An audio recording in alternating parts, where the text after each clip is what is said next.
পেরুর বিপক্ষে এই ম্যাচে মাঠে লিওনেল মেসি ও ডাগ আউটে কোচ লিওনেল স্ক্যালোনির না থাকার কথা আগেই জানা গিয়েছিল।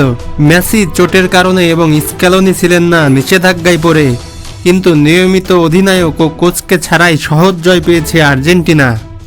মেসির অনুপস্থিতিতে এই ম্যাচে আবারও জ্বলে উঠেছেন দারুণ ছন্দে থাকা লাউতারো মার্টিনেজ। তার জোড়া গোলে গ্রুপের শেষ ম্যাচে পেরুর বিপক্ষে 2-0 গোলে জিতেছে আর্জেন্টিনা।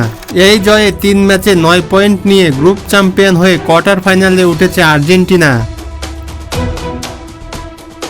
একাধিক পরিবর্তন নিয়ে মাঠে নামলেও আর্জেন্টিনার মূল লক্ষ্য ছিল আক্রমণ করা।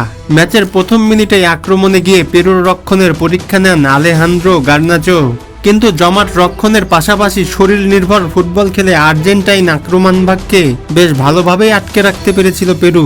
এর কারণে প্রথমার্ধে অনেকগুলো সুযোগ সৃষ্টি করার পরও গোল আদায় করতে পারেনি আর্জেন্টিনা। তবে বিরতির পরে মাঠে নেমেই অবশ্য আর্জেন্টিনাকে এগিয়ে দেন মার্টিনেজ। দলীয় সমন্বয়ের এক আক্রমণ থেকে ডি মারিয়ার পাসে গোলটি করেন ইন্টার মিলান স্ট্রাইকার। ম্যাচের 69 মিনিটে আক্রমণ ঠেকাতে গিয়ে বক্সের ভিতর হ্যান্ডবল করে আর্জেন্টিনাকে পেনাল্টি উপহার দেয় পেরু, কিন্তু পেনাল্টি থেকে ব্যবধান 2-0 করতে ব্যর্থ হন পারাদেস। এরপরে অবশ্য 86 মিনিটে আর্জেন্টিনা তাদের দ্বিতীয় গোলটি পেয়ে যায়। নিজের ও দলের হয়ে দ্বিতীয় গোলটি করেন মার্টিনেজ।